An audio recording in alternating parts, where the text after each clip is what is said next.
परमेश्वर के रहस्य बांटिए भाई भक्त सिंह के द्वारा दिसंबर 17। पवित्र आत्मा के रहस्य।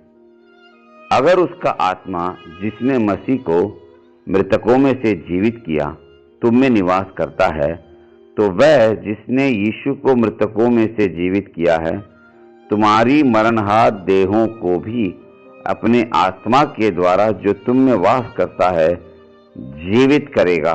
रोमियो को लिखी पत्री 8वां अध्याय 11 पद। हमें आत्मा में जीवित कर देने का काम पवित्र आत्मा का वह दूसरा काम है जो बाहरी तौर पर नजर आता है। जीवित कर देने वाली आत्मा एक दिन हमारी देहों को अमर बना देगी।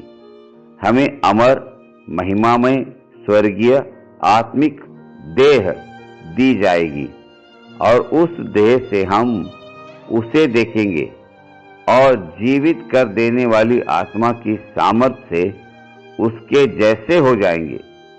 अब भी हम पृथ्वी पर इस जीवन देने वाली आत्मा के काम का पूर्व स्वाद पा सकते हैं।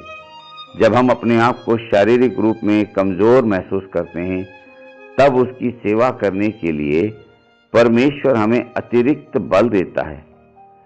आत्मा का तीसरा काम अगुवाई करने वाली आत्मा होना है, क्योंकि वे सब जो परमेश्वर के आत्मा के चलाए चलते हैं वे परमेश्वर की संतान हैं। रोमियो की पत्री 8 अध्याय 14 पद में हमारे जीवनों में होने वाले पवित्र आत्मा के काम का यह तीसरी अभिव्यक्ति है। हम इतने मूर्ख हैं कि हम अपने जीवनों के लिए परमेश्वर की इच्छा नहीं जान पाते।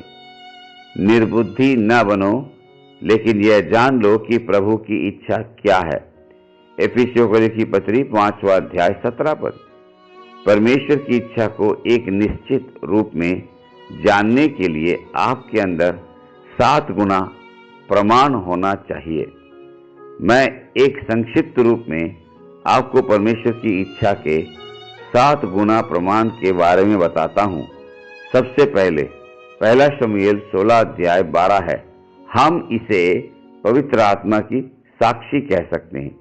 दूसरा प्रमाण भजन संहिता 119 का 5 पद में है। यह परमेश्वर के वचन की साक्षी है। तीसरा प्रमाण दानियल की पुस्तक 2 अध्याय 17 से 19 पद में है। यह साथी विश्वासियों की साक्षी है।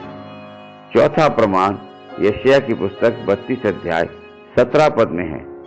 यह भीतरी बढ़ते रहने वाली शांति का प्रमाण है। पांचवा प्रमाण एक दृढ़, सक्रिय और बढ़ते जाने वाला विश्वास है। छठा प्रमाण एक निश्चित चिन्ह का प्रमाण है। सातवां प्रमाण इब्रानियों 12 अध्याय के 21 में है, प्रभु के नाम की महिमा करने का प्रमाण। इन 7 प्रमाणों द्वारा आप परमेश्वर की इच्छा जान सकते हैं।